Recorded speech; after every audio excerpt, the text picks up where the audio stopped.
today we're going to have a good friend of mine who I've known since, how long have we known each other? Sixth grade or seventh grade? Sixth or seventh One of grade. the two, yeah. We went to middle school together. I knew you before that. Yeah. Spencer King. Hello, Al. Big Al. Great to have you here, man. Thank you for having me. You're a director, a screenwriter. What else? And your friend. And my friend, and that's why we have you here initially. First off, dude, before you even get into it, I just want to say congratulations for putting this thing together, putting yourself out there, having me over. Cheers. I'm thankful to be here, man. I'm really glad to have you, dude. This is just the two of us, man. So, ooh, it's good stuff, right? So, yeah. for those of you who aren't watching, we are enjoying some of my favorite rye whiskey.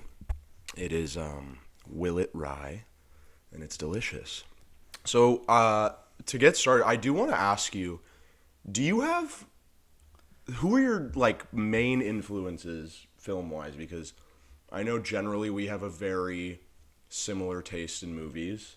I think that you kind of get me on a lot of the movies that I'm into, but growing up, who was your biggest inspiration and why? Yeah, well, I'd say in middle school was when I gave up on being the shortstop for the Dodgers, and that's when I really found movies and found I feel like it's almost embarrassing to say now because it's such a cliche, but the night I watched, I remember me and my dad went to Blockbuster and he grabbed Donnie Darko off the shelf and he was like, we got to watch this movie. And that was the first night I was like up all night researching, like, what does the ending mean? What is that? And then I got into, that led me into a whole branch of coming of age movies like Gus Van Sant, and I fell into PTA, and that's when I was like, and Wes Anderson at a time, and I feel like, when you're into film, you go through a bunch of phases. Absolutely. Definitely PTA, Gus Van Sant, those I say were the guys when I was younger, and then as I've gotten older, I'm now really inspired by, Fellini. That's, wow. Federico Fellini is, the guy that, I would say definitely... I've never seen a better director, and so, but there's always, those are inspirations, yeah. So, before you got here, I watched your was this your first directorial film? Well, I would like to call it that. There's directorial debut. Yeah, no, I mean, I've made a handful of things, but they're all small, and they're all, leading up to... I would say this is this is probably the first thing that I'm like, hey, go check this out. I'm not fucking frightened to say that. So, I'm not saying I think it's that good. I'm still worried. Well, like I said in the beginning, I think that our taste in movies is very similar, and I think that even when I watched the trailer for the movie, I kind of anticipated the kind of vibe it was going to be. So, do you want to kind of give the audience a quick kind of synopsis of what the movie's about? Yeah, sure. It's a film about grief, and it's a film about exploration, and there's my art school side of it. They really got to Here's the summary, though. I mean, it's about a woman whose brother dies. She's coming back to her hometown, which she is cut off from after another family tragedy years earlier. And she's trying to reconnect with who her brother was and discover who he was while meeting his friends in Detroit, which is where I lived when I made this film. So I was going to bring that up. Yeah. I was actually going to ask you initially, before I watched the movie, because I know that, you have a huge place in your heart for Detroit. I think that's kind of... Yeah. That's your city. Well, my heart is cold and small to start with, so... But yes, I do. It fills a massive part of it. Yeah. So, were you pretty certain that that's where the movie was going to be filmed? Oh yeah, I mean, I started writing this film freshman year of college. Really? It took me a long time to get this film made. So this was kind of my freshman year of college. I was like, I'm gonna make this film next year, and 2 years later, I'm gonna make a movie for $5 million, and then it was the anticipation. By the time I'm 24, and I had to work for this thing, man. And not just not me, a whole team of people came together and we made this movie for. This is really a test. This movie could not be made anywhere but Detroit. Like this was a collection of people like that we had made films together before, and I could tell the chemistry was there. And it was kind of all building up to this, and people sacrificed, and no one got paid anywhere near what they should have gotten paid. But this was a group effort, you know. Absolutely. So I would like to say that from the second the movie started, I was just very, what's the word I'm looking for? I was just blown away by the cinematography, first of all. I think you had a clear vision of what you wanted from the movie, and I think that, I mean, you already stated who your inspirations were, and I think it's clear that they had a huge impact on you. Yeah. Cool. I think the music was fantastic. There's one scene specifically that I'm thinking of when Tanya's putting up the art. Yeah. And there's it felt like a very, it felt very perfect for that moment. It was very good ambiance music, and I think that was kind of. You're talking about the one take when she walks into the party. Correct. Yeah. Did you pick that song? Yeah. Actually, no. Our producer Zion Hamill. I don't know if you've met my friend Zion. I don't think I have. Maybe you have. Maybe. But his friend is the artist for that. They met at Syracuse. Wow. And we're looking for something to fill that and everything. He's really good with that type of stuff too. We music wise, Evan Bishton, the composer, all the score was original and it's unreal, and he killed it. Back to your cinematography thing, Sean Mouton, one of my good friends who DP'd this film. It was unbelievable. He's unreal. We put in some major work.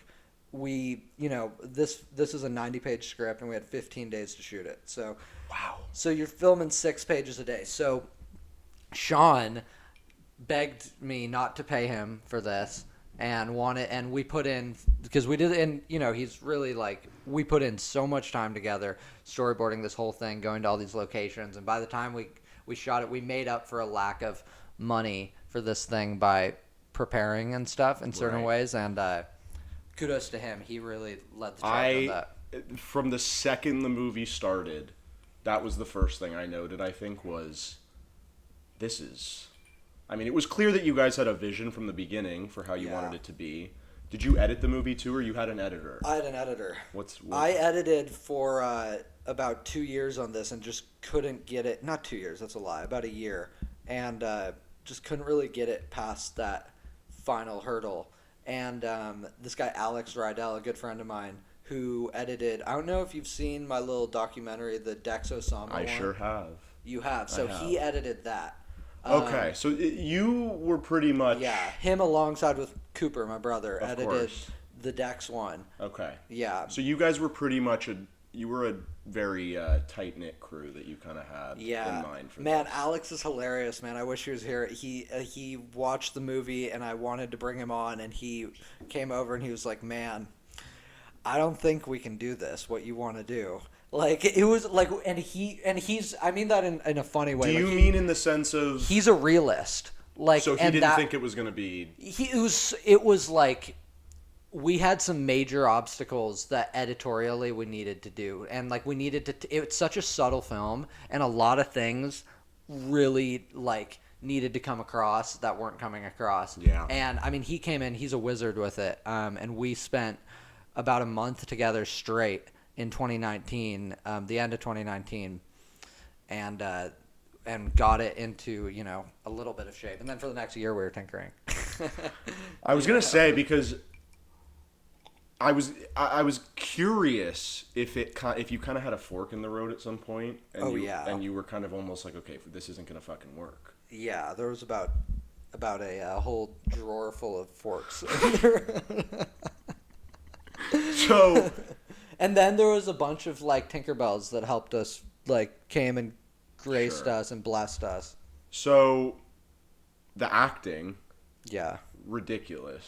Yeah, totally. How did that come about? Because I know you're pretty close with a lot of the people in the film.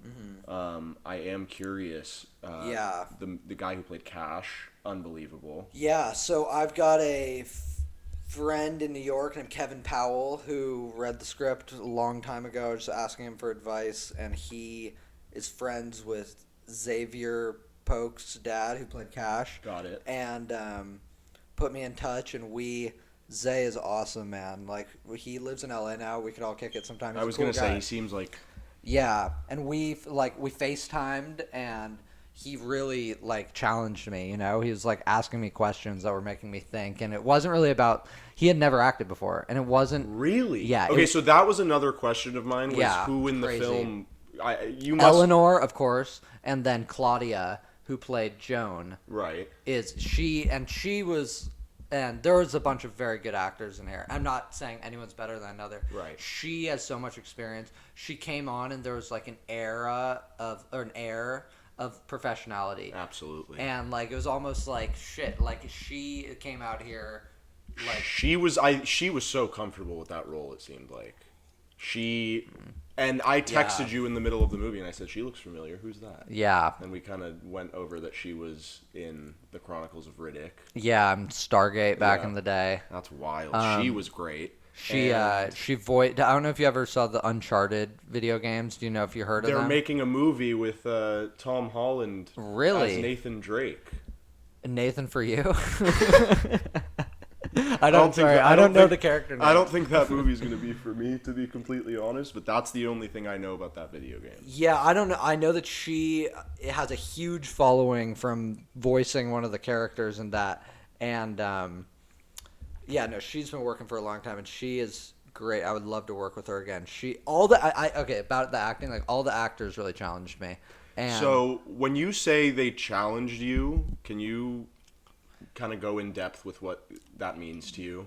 I think I have, and going back to my film inspirations, like Donnie Darko, these coming of age movies, a lot of trippy movies too, and then especially getting to Fellini and stuff like that. Like I have this, I like it, like it's an instinct to go very subtle and try and tell stuff in a different way. And sometimes that can lead to laziness, I think, with the story, where you're, like, not going to explain all these things because you chalk it up to, like, you might do it in a dream sequence, stuff like that. And I had the film was very loose, and it still is. I loved the dream sequences in it. But the original scripts there were certain things that some of the actors were like, hey, this doesn't make sense. You know, there's stuff like that really? in a good way. You know, yeah, they were challenging you. You know, and I think everyone put their heads together to they want, if they're going to be a part of this, they want it to be as good as possible. Absolutely. So that's very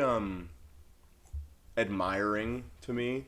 That first of all, you just said what's his name who played Cash? Xavier, first time acting. If you guys go see this movie, I think you'll be shocked. And ladies, you will have a crush on him. Absolutely. All of my friends have seen this. Female do. So. He had a great presence on screen. The girl who played Tanya, what about her? Paige, she's awesome.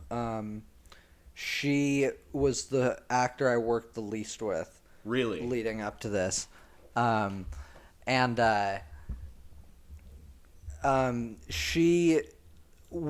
FaceTime, and she would be like, she'd read the lines, and I'd be like, okay, that's perfect.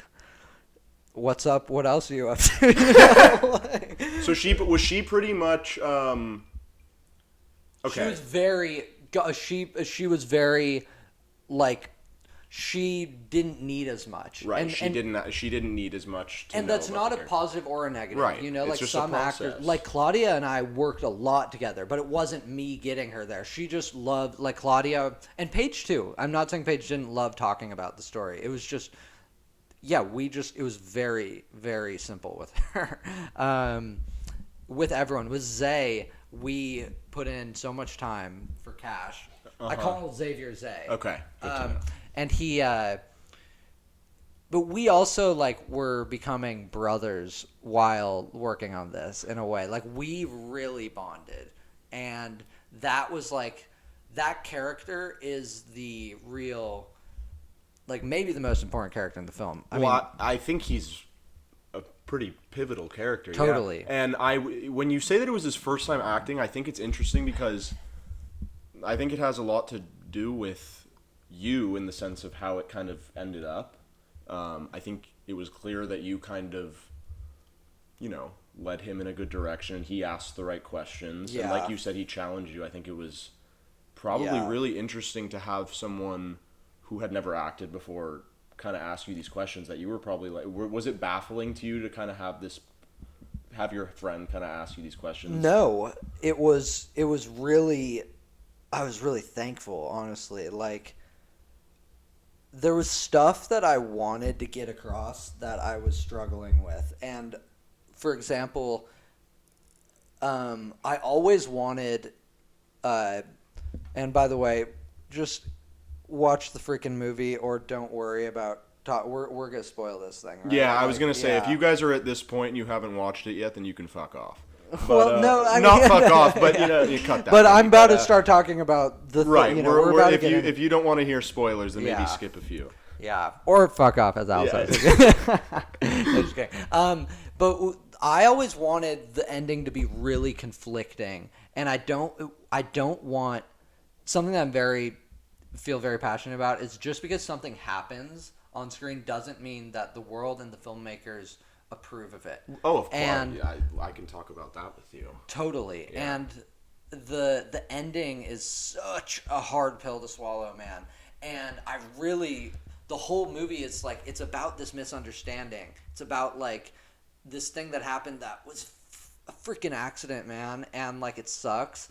And you really need to understand everything that Cash calls Jenny out on at the end is so important to the understanding of this film, that you're following this narrator that you might not be receiving the information. You realize at the end you might not have been lied to by the filmmaking, right, by the storytelling, by the perspective. Right. This is the antagonist you're watching, but we're treating her like the protagonist, right, Right. And in that ending scene, you might have your predispositions about what Cash did on this, and then you find out, you're like, fuck, it was an accident. And Jenny, you abandoned your brother, and he tried to call you, It's like, that was so important, and we wrote that thing together, like that last scene with him. I was trembling. And he frickin', man, he killed that last scene. Like, yeah, I was going to say, I think the last... And she did too. Yeah. Shout out Eleanor. The last probably...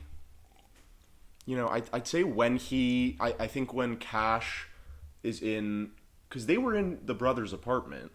When the two of them? Yeah. I think that scene where they almost hook up. Yeah. That was when... And he has the flashback of him with the cop fucking him over. Yeah. And what's the brother's name? Gonzo.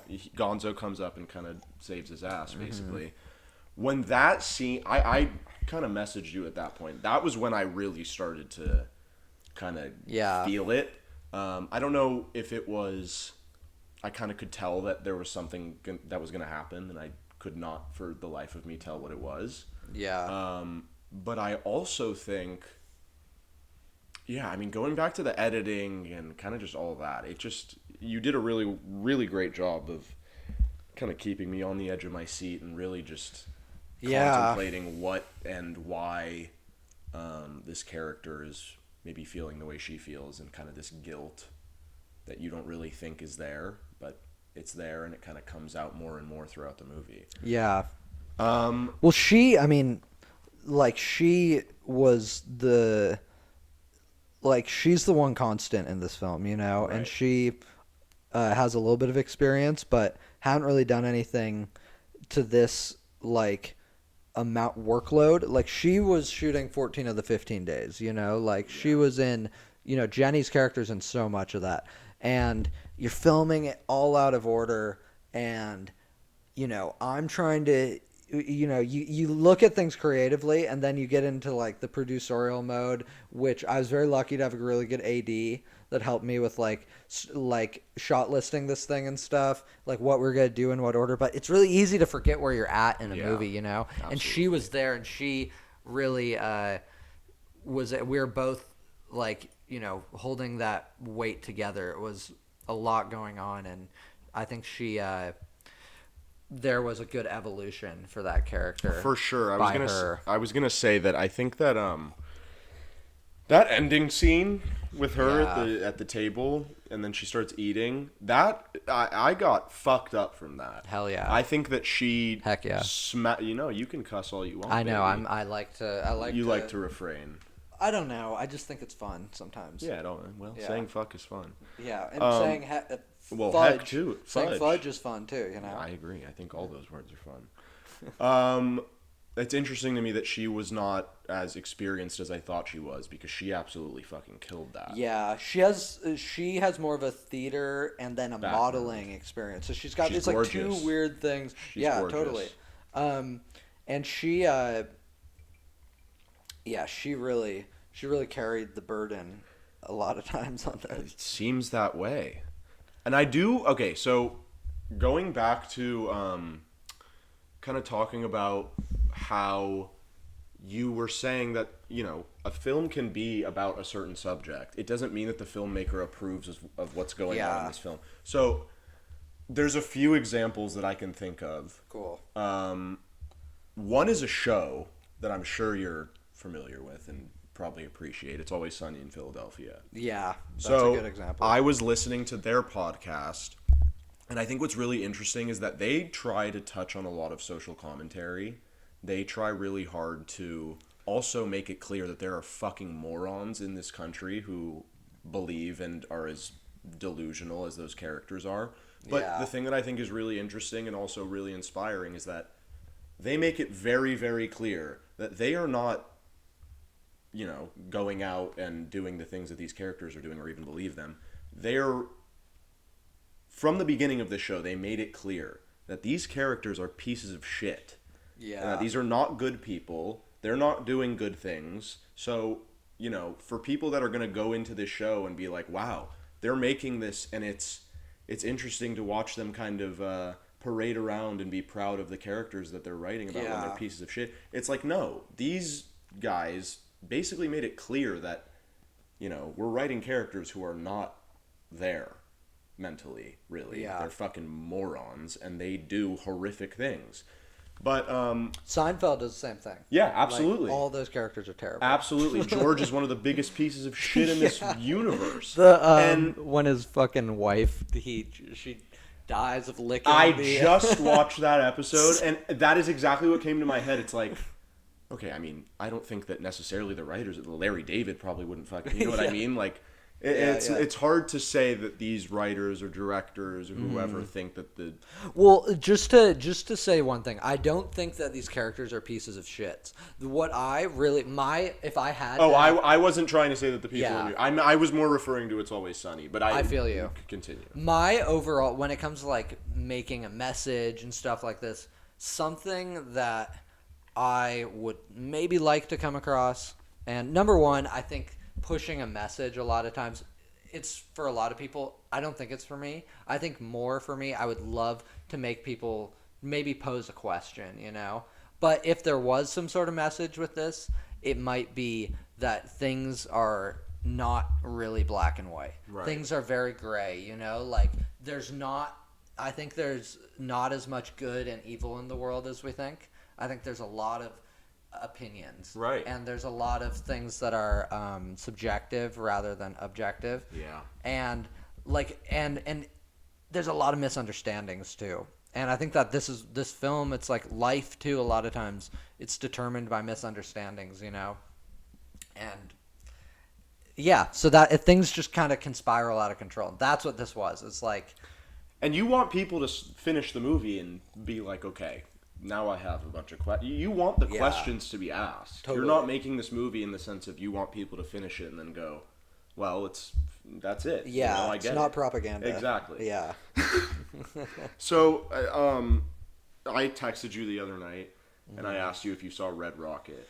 Yeah, I didn't get a chance to watch it yet. Okay, so that kind of goes back to what we were just talking about. Yeah. You saw the Florida Project. Bro, and that's another thing is haven't seen the Florida Project. You haven't I seen the know, Florida and it's Project. been like on the top of my list. I missed it that It year. is. You will. Yeah, I know. freak. I need to watch it, and it looks so good. It's just it hasn't happened for me yet. There's some certain movies like that. It's Just for just me. doesn't I didn't happen. watch the Florida Project until probably 2 months ago. I think it was very Yeah. hard for me to kind of get myself to. I don't watch it. remember what happened when it came out. That It was I just didn't. It didn't happen. You know. I think it was a little under the radar. It definitely I know. got. I know. I remember it. I Yeah, I remember mean, that Willem Oscar Dafoe, season. I yeah. remember like. Willem Dafoe got nominated. Yeah, and I remember I was like, this movie looks freaking awesome, and didn't get around to see it. So. Yeah. So I just going back to what we were just saying. Yeah. That movie is about a washed-up porn star, basically, who comes back to Texas, his hometown. He basically wallows to his, I would say ex-wife, but they're technically still married. And he basically, just kind of tries to make his way back to LA whatever way he can and start doing porn again. So what I thought was interesting, because what you just said was very, very, very, very similar to what Simon Rex said about playing the character and what Sean Baker said about making the movie. Oh really? Because there's a lot of heinous shit in that movie. His character, I'm not saying that any of this conversation means that every movie or TV show that we're referring to has pieces of shit in them. I'm just saying that. Well, life does. Exactly. Yeah. So, and I think that that's why these movies are made, to kind of make it clear that these people exist. Yeah. And touch light on it. I think there's a lack of real people that are like portrayed in movies. Like there's only a couple people that are portrayed, and then there's all these not real people that people aspire to be. And that's why I think movies that touch, and and it's so ridiculous I haven't freaking seen the Florida Project, but I already know that vibe. I already know what it is. It's real, it's honest, and you come out of it attached to certain things that you can't always put your finger on, Right. but you feel it in your gut. Yeah. That's what I think that's what movies are about, Yeah, I mean, I think is when you connect. absolutely. And I watched Red Rocket last night with my girlfriend for the first time. Yeah. And she Shout was out Noah G. Noah G, shout out. Hey, I wore these shoes thinking that I know would love them. I also know that Noah G would love So if these you're shoes, watching, so those are ridiculous. These might be the Where are angles. those from? my mom got them for me for Shout out Christmas. Amy. Yeah, Those shout are her out. ridiculous. Yeah. Also a filmmaking legend, by the way. Yeah, documentary legend. So going back to Red Rocket, I think it's very interesting in the sense of Sean Baker has always been known to want to normalize sex workers in his movies. Okay. And I think people kind of misconstrued that with him thinking that maybe what these characters are doing is okay. Yeah. So before Red Rocket came out, he did say, I make these movies to normalize sex workers and what they do. But I think people took that as, okay, that means he's writing these characters and writing these stories as things he believed to be morally okay. Yeah. So I watched an interview afterwards, and like I said, him and Simon Rex, who played Mikey Saber in the movie, they both said what basically you just said, which is, we may write these movies, we may write these characters, but it's not necessarily saying that we agree with what they're doing. Everybody makes these horrible decisions, and I think that, if these movies aren't made, how are these subjects going to be brought to light? I think that's an example with your movie. Yeah, totally. So If you can't be honest about the problems in society, how are you going to solve them? Exactly. You know who's dealing with that right now? Who? Is PTA with Licorice Pizza. And So have you seen that? So I have not seen that. Have Yeah, you seen it? I have seen it. Okay, so I know pretty much everything about that movie, even Yeah. though I haven't seen it. Yeah, I do Walter know- White dies at the end.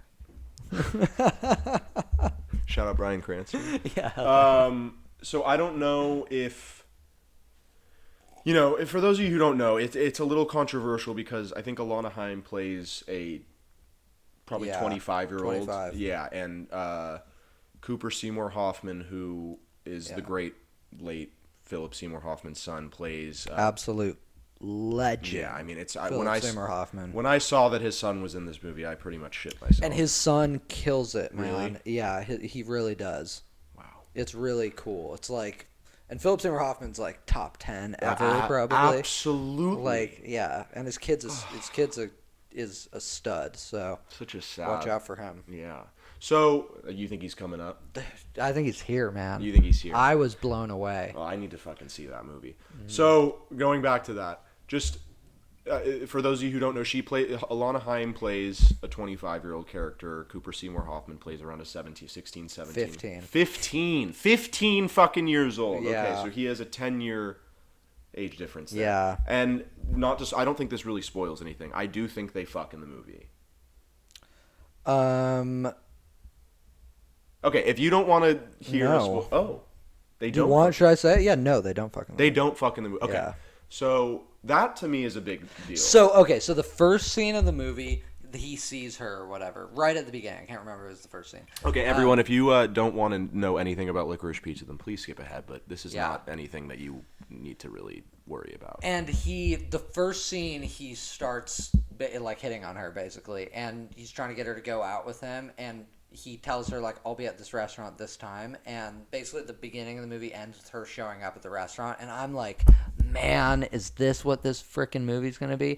But they don't kiss until the end of the movie. She basically, like, she doesn't give in. And he's pursuing her this whole movie. Yeah. And I was happy about that, at least. It wasn't like they were macking on each other the whole time, you know? Like, it definitely was...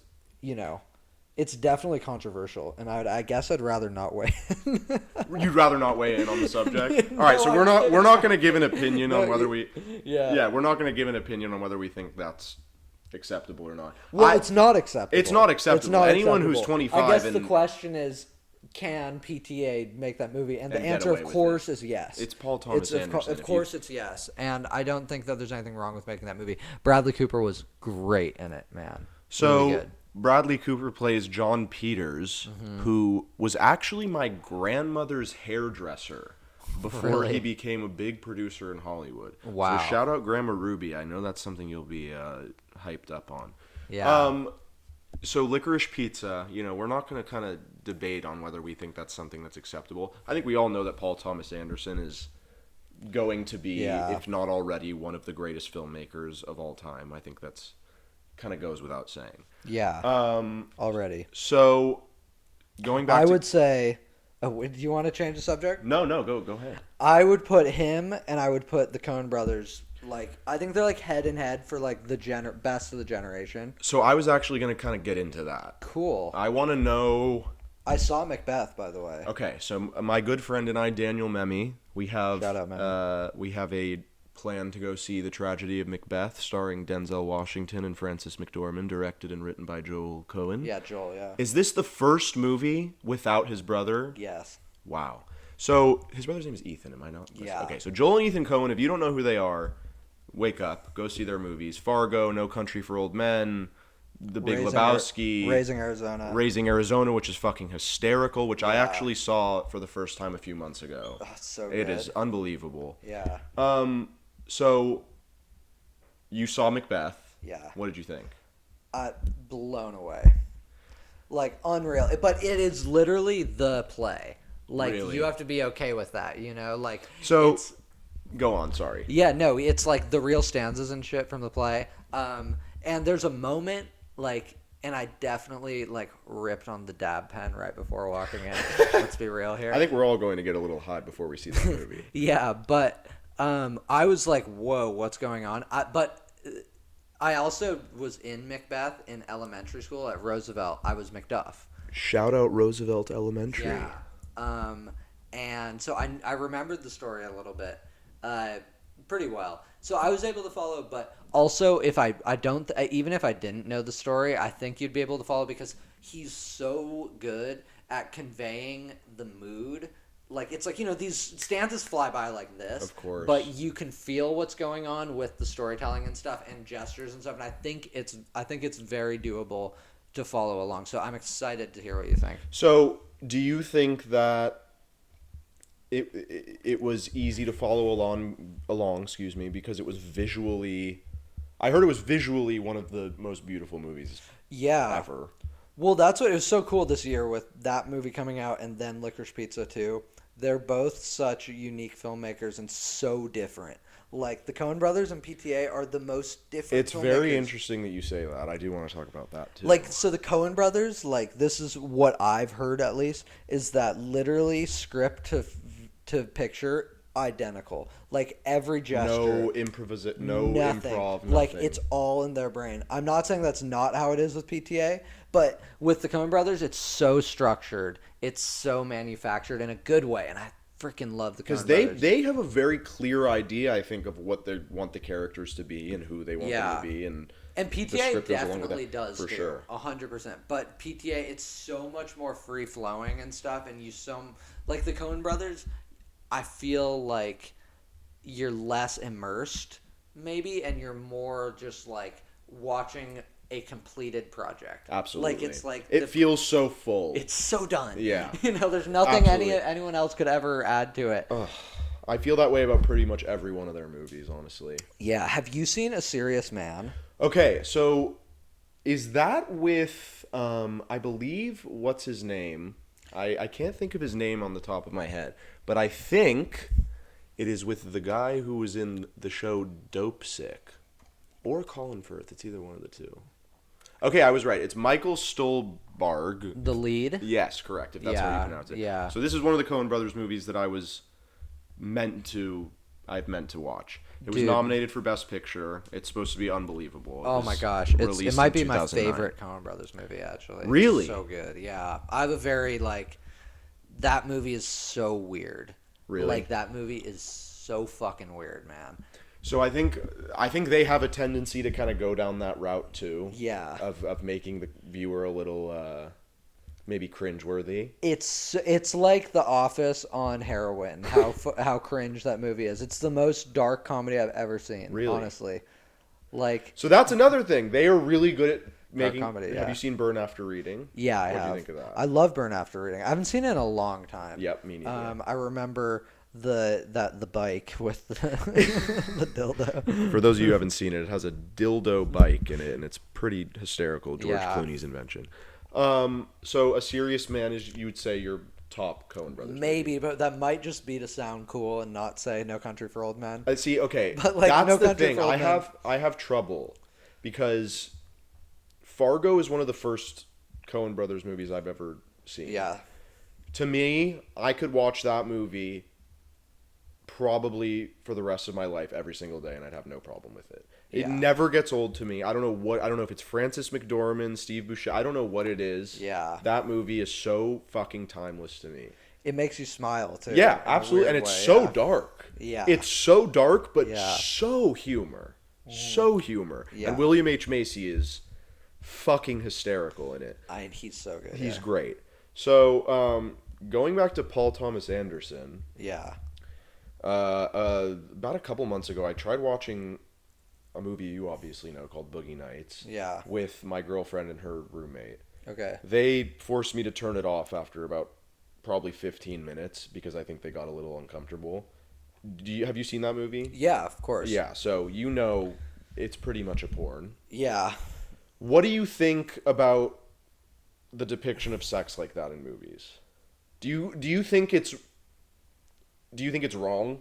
I'm genuinely curious because I know a lot of people that think that, you know, for example, Red Rocket last night, probably besides Boogie Nights, had the most sex in any movie I'd ever seen. Yeah. Plus Full Frontal. What is the one? Is it Nymphomaniac with Shia? So yeah, he Nymphomaniac probably is up there with Yeah. his Mia, his girlfriend or Yeah. whatever. And they were really having sex, weren't they?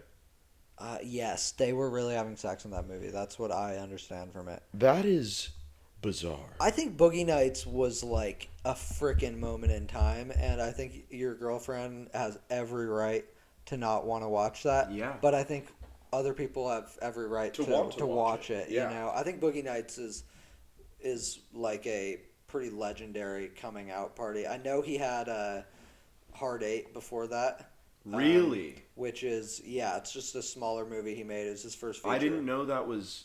I thought that was after. Oh, interesting. that's before. Okay, you know so much more about movies than me. No. But maybe PTA. I know a lot about sure PTA. But I wouldn't say movies. Yeah, you know, have you seen Inherent Vice?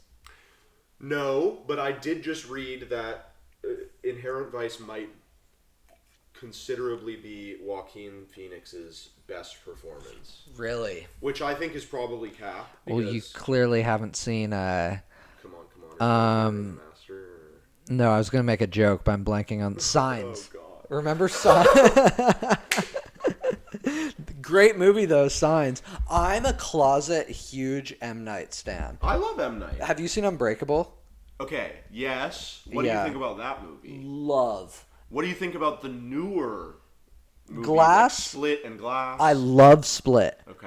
Glass, we could do without. We could do Glass. without Glass. But Split was incredible. James McAvoy was. I think Unbreakable, it's very admirable what he did, man. And he was think about like 2002, he had just made, the year before he made The Sixth Sense. Sixth Sense, yeah. He was like on top of the world. Like people like, and then he comes out with Unbreakable, which is like his indie superhero movie that was so ahead of its time. That's with Bruce Willis, right? Yeah, with Bruce Willis and Samuel L. And man, it's so cool. And I love Unbreakable. It's got, there's different, like I know we were talking about my inspirations and stuff. Uh-huh. Those aren't the movies I can watch all the time though. Like there's, like the movies I watch consistently is like Matrix 1. Okay, like, so you can't rewatch movies that you're inspired. No, I can rewatch them, but like what I'm saying is like I've got movies that are more like that, like are more easily consumable. Like you're saying about Fargo, like Fargo versus No Country. Like you can watch Fargo once a week maybe. Mm-hmm. Like you can watch No Country maybe once a year or something like that. For sure. That movie is also very. No Country for Men is very overwhelmingly dark at times. Mm-hmm. I think that. Yeah. I don't know. I can't really think of Fargo's dark too, but No Country for Old Men might be one of the darker Coen Brothers movies. Fargo's so cool how it like hides its darkness and with this Minnesota twang. Right, and it's fucking. That's what I think is one of the funniest parts about the movie is the accents. Yeah, it's so great. Frances McDormand is. She won Best Actress for that movie. Yeah, at the Oscars. She did. It's such a like undershown area, like for that. Sure. Like there's so few movies in like that area where you get that accent. I don't think that worked out. Minnesota. Hey, ma'am, I'll have 2 eggs side by each and a pair of toast. That's exactly what it is, and it's kind of. Yeah. And so I don't know if you guys have seen. Have you seen the show Fargo? I love it. That is one of the. I've only seen the first 2 seasons. Okay, I haven't seen past the first season actually. Okay, season 2 is really good too. Okay, but they incorporate those accents in that show, and it's. Yeah. I just think it brings such a fucking light, like it's needed for these kind of stories. Because if you haven't seen the movie Fargo, it is a very dark movie, but they throw in these kind of concepts that make it lighter. I think. Yeah. I think that if Fargo took place in like fucking Massachusetts, I think it would be pretty disturbing. And it's really cool how they do that because they don't really sacrifice any story. They just kind of have like these little moments in the middle of a heavy scene that's really funny. Exactly. Like some guy doing some really goofy thing. And now I'm talking in that accent. And like you said, even like when Frances McDormand, she plays a cop in the movie, even when she's like conversing with the other policeman or her husband Norm, it's like actually fucking hysterical. Mm-hmm. They did a really, they're just it's so good. Like Spencer said, they're just like top of all time. Okay. Yeah. So we're kind of nearing the end-ish here. Oh, cool. But I do want to know if you had to pick maybe 5 movies. I know that's like a very broad question, and it's probably one of the hardest questions you can. Yeah, it's a fun question. It's a fun question because it brings up conversation. Give me. You don't have to rank them. Yeah, they're not going to be ranked. That's fine. They're going to be. I'm going to be like. Okay, the first movie that comes to my head is Take Shelter by Jeff Nichols with Michael Shannon. With Michael Shannon. Wow. Very underrated movie. Unreal, and it's kind of my. I just admire that way of storytelling. Yeah. It's so subtle and it's what I wanted to do. It's actually the biggest inspiration for Time Now, I'd say. Right when Spencer just said Taking Shelter, I was about to say that is like the perfect example of I think what he wanted and pretty much did with Time Now, is, like you just said, a very subtle kind of explosion of sorts. So go on with that. Where like information is just kind of trickling in very, very slowly, and the goal and what Jeff Nichols did so well on that was he just he kept you interested without giving you a ton of stuff. Sorry, Yeah. I just had this brain thing where I hard. went to this film Time Now. It premiered at the Austin Film Festival, and Jeff Nichols is one of my favorite directors. And there's a lot going on right before I went down there, man. And I got down there, and Sean, the DP, and by the way, Jeff Nichols' first film premiered at Austin too, Shotgun Stories with Michael Shannon. So I was like, damn, that's so cool. I love Jeff Nichols. And Sean, I mentioned that to Sean on our second day down there, and he was like, did you not look at the schedule? And I was like, what? He was like, yesterday Jeff Nichols had a seminar. And at Austin Film Festival? At Austin. I was like, what? Wow. And I was like, is he still here? And I looked, I asked the programmer, they're like, no, he just left. I was like, no. I literally, and I would have been able to go in with the filmmaker badge. I would have definitely been able to talk to him. And it makes my freaking skin crawl, honestly. I feel like that's fucking meant to be, that he was there. And I mean, even regardless of the fact that you saw him or not, I think that's pretty and like you just said, his first film was shown there. He's had some. Have you seen Mud? So Mud is one of my favorite movies. Mud is so good. 2010 maybe. I don't know when it came out. Something around that. Matthew So McConaughey, Ty Sheridan, who's been blowing up. Unreal. Go on. No, I just saw Ty Sheridan in that movie, The Card Counter, with Oscar Isaac. I just watched that too. Interesting. What did you think? Okay, I hope Paul Schrader doesn't listen. Well, actually, I hope he does. I hope so really too. Good for you. But I'm gonna say that like I think he's such a good filmmaker. But did you see First Reformed a couple years ago with? Is that with Ethan Hawke? I didn't end up watching it. Dude, it's like a masterpiece until the end, in my very humble opinion. And that's what I felt like with Card Counter too. The ending was fucking bizarre. Yeah, and it's just I don't know. I think he's such a good filmmaker, but I get a little lost in these last two films. You know, he wrote Taxi Driver. Yes. He's a big collaborator with Martin Scorsese, isn't he? Yeah. So, okay, for those of you who don't know, The Card Counter is with Oscar Isaac and, like we just said, Ty Sheridan, Willem Dafoe's in it, Tiffany Haddish is in it.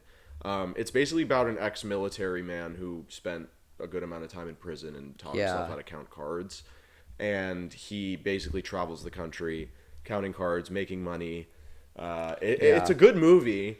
But And by the way, Oscar Isaac is quickly becoming like a god. So did you watch what was the show he was just in with Jessica Chastain? Oh, I didn't see. Scenes from a Marriage. Yeah, where they were like making out on the red carpet. That or was something. a little bizarre. They're both married, or he's married.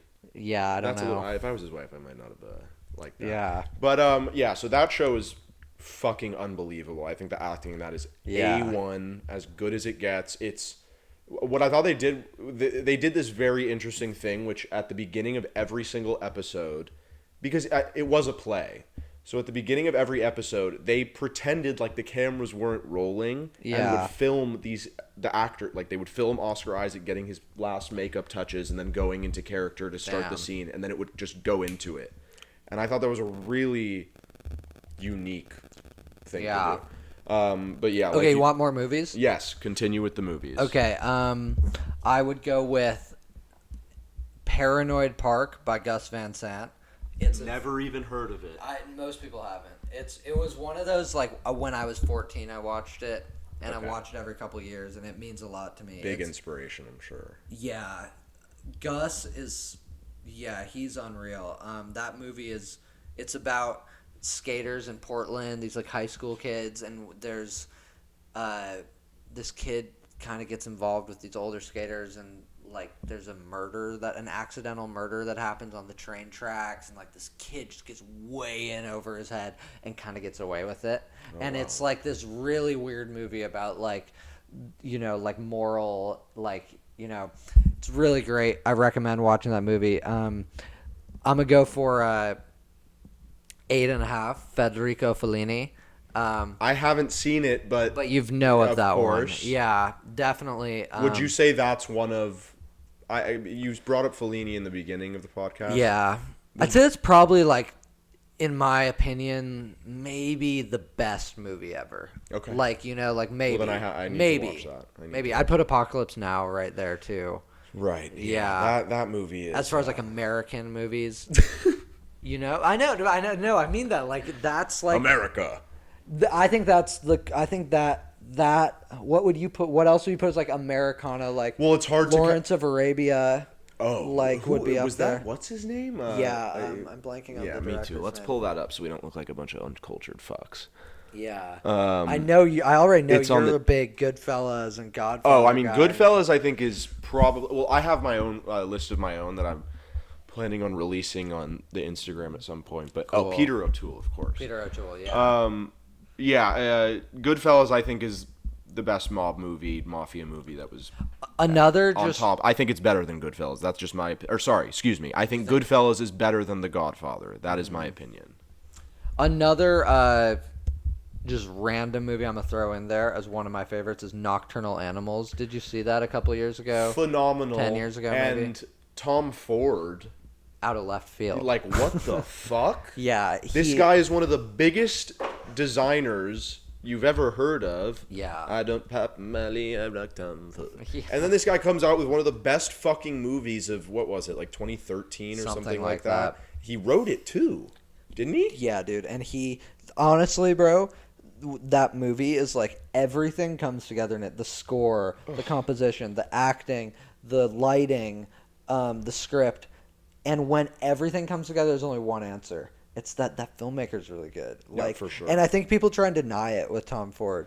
But like He he's knows like what to an do. unreal filmmaker. Is he making anything else? Yes, he's making a new movie. I don't know anything about it, but I've heard rumblings, and I'm there. I'm Opening for night, it. dude. Nocturnal Yeah. Animals was I'm phenomenal. a big Jake Gyllenhaal guy. He is. Okay, one more movie, Prisoners.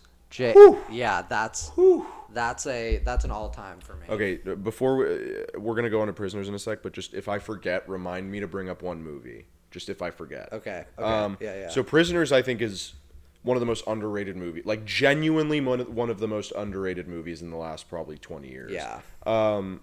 Dennis Villanueva. Yeah. Is that how you pronounce his name? I think it's Villeneuve. Villanueva. Yeah. Some Yeah. shit.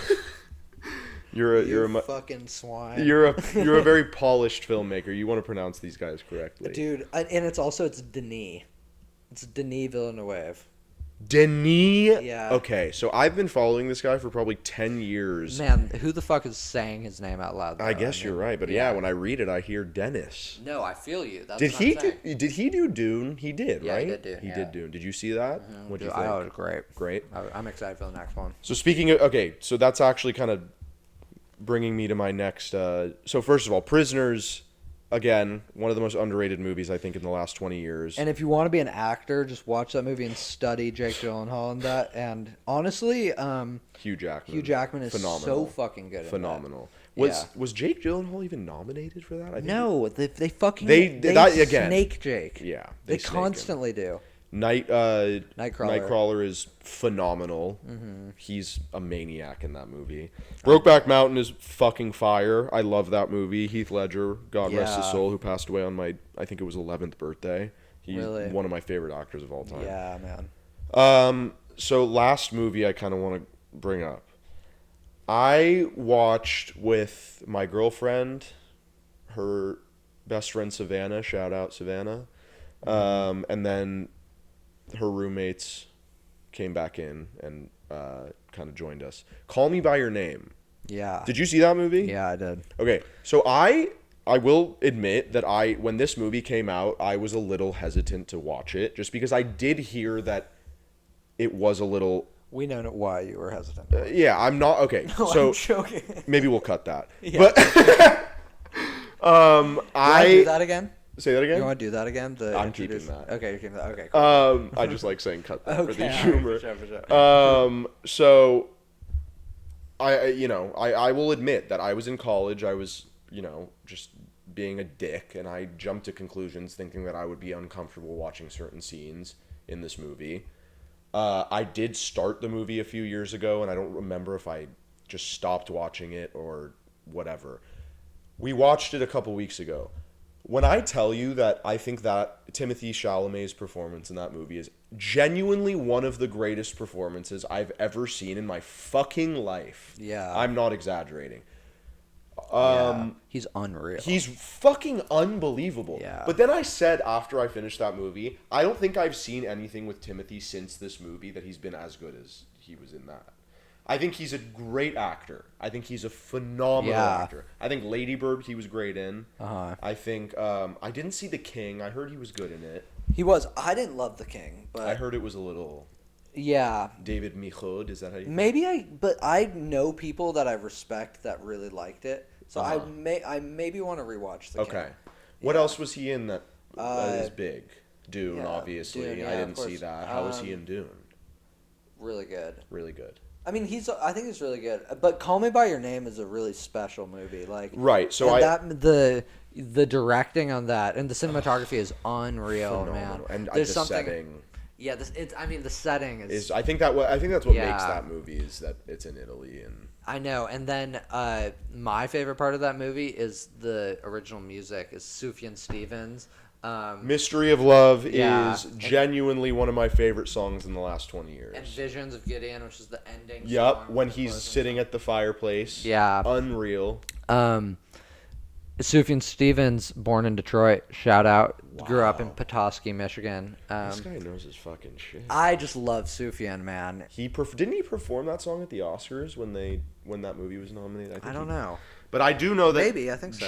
I think it was James Ivory who wrote that movie, and he's up there. He might be 90 years old. Did he? At this point. He didn't direct it, did he? He did not direct it. Luca. I don't know where to pronounce his name. Sometimes films just come together like that, man. It's ridiculous. Like, it's cool. Yeah. I mean, yeah, because I had never heard of. I'm gonna try and pronounce this guy's name because I genuinely don't know. And but James Ivory wrote this movie, and he's 93 years old right now, and he won best I think it was adapted screenplay for this. Yeah, it was adapted screenplay. The director's Luca Guadagnino. Cool. So yeah, he's a cool guy. I don't really know. Oh, him. can I give one more movie? Please, if you think of one. So this was screening and not premiering at the Austin Film Festival, so I got to see it there. The Worst Person in the World. Okay. By Joaquin Trier. I will tell you right now, for those people who are listening, what is the actress's name? I don't know. She's so good. Did you see it? Yes. Hell yeah, bro. Okay. So how fucking great is that movie? The Worst Person in the World, I think, is going to be very I don't think it's going to get as much recognition as it should. Not. Absolutely not. Basically, I'll read the synopsis really quick. It has 100% on Rotten Tomatoes and an 88% on Metacritic, and Metacritic are fucking excuse me about their ratings sometimes. So let's read this really quick. A young woman battles indecisiveness as she traverses the troubled waters of her love life and struggles to find her career path. The lead actress, I'm going to butch this, but Renate Reinsve. She's a Norwegian actress. I was about to post a top 5 performances in film on the Instagram a couple days ago, but I wanted to wait until I saw Red Rocket, and I'm glad I did. She was number 2 for best for this year. Correct. Who was number 1? The guy from Red Rocket. No, I actually picked Will Smith in King Richard. I didn't see King Richard. I think okay. So just really quickly, I think it's hard to not give him that accolade in the sense of I think he had the best performance because I did go back and kind of watch Serena and Venus Williams' father in interviews, and I think overall he fucking demolished that role. Awesome. So I would see that. But yeah, The Worst Person in the World is one of the best movies I've seen this year. Yeah. It's so good, man. I was so shocked by it. Yeah. And it says she won Best Actress at Cannes. Cannes Film Festival. Makes sense. You know, it's funny. It's kind of got this European trick to it that I've seen once before. Have you seen the movie Guess Who's Back or Look Who's Back, the Hitler movie in Germany? Wasn't that was a pretty star-studded cast, wasn't it? No. Or am I no. thinking You're of thinking something of else? Jojo Rabbit. No, I'm maybe. probably thinking of No, Jojo this is a Rabbit. German movie, and it's like Oh boy. it's so good. It's like this satire. Look who's back, I guess. Oh my. All right. So it's like modern day Berlin, and Hitler wakes up and he's there and he like enters the world and in modern day. in modern day, and everyone doesn't believe that's actually him. They're like, oh, and they're like bringing him on the show, and he's like saying like the shit that Hitler would say, and they're like, oh. And then all of a sudden it gets really fucking real, and people start to like follow this Realizing. guy. But he's like building, and there's this scene like halfway through where he's like kind of dating this girl, and she brings him back to her grandma's house, and the grandma is Jewish. And the grandma's pointing at him, she's like, I know you. Oh, I God. know you. And it's like the whole movie turns from a comedy to like a serious film in this moment. And it's Wow. unreal. And I felt like the same thing happened in Worst Person in the World, where there's a moment where you realize you're like, this thing is legit, Yes. dude. Like, And this movie is serious. I genuinely do not want to spoil that movie because don't, yeah. I feel like if you don't see that movie, then you don't really care about the top movies of the year. Because genuinely, I'm telling you right now, that is one of the best movies I've seen and one of the best lead performances that I've seen. And the in a long guy time. who played the all that, the whole acting is phenomenal. But yes. Yeah, the guy that played the main boyfriend throughout it is so good. So let's try and pronounce these names. Yeah. Renate Rensvi. We got Anders Daniels. Okay, that one's a little easier. Anders Danielson. Anders? There you go. See, No, I'm making a joke. No. Isn't that the Workaholics character, Anders? Okay, or yes, something? but I feel like that's probably how Yeah, you pronounce probably it. is. Yeah. All right, yeah, but long story short, if you care about the top movies of the year, you need to see The Worst Person in the World because phenomenal. Cool. All right, well, I'm really happy that you got to come here and kind of talk about all your inspirations and Thank you for having me on, Big Al. dude, any fucking time. I would love to have you back and have maybe the cinematographer and the editor, Yeah, whoever, dude. I would love to kinda go back on I'm this. sure they would love to. They're all most of the crew's in Michigan, unfortunately. But Did you say that we could Xavier get lives Zay here? out here. We could do that. Okay, That'd so be maybe stay tuned and we'll have Xavier, who plays Cash in the movie Time Now, directed and written by Spencer King. Yeah. You guys need to go see that. It's available for rent on iTunes, YouTube, Vudu, pretty much anywhere you can rent a movie. That movie is available to rent. I watched it today. Except Blockbuster. Except Blockbuster. Yeah. Fuck Blockbuster. Sorry, cut that. We love you, Blockbuster. So thank you, Spencer. Thank you, Big Al. That was a really good time. Thank you, man. Yeah. Until next week, this is just the two of us with Al Green.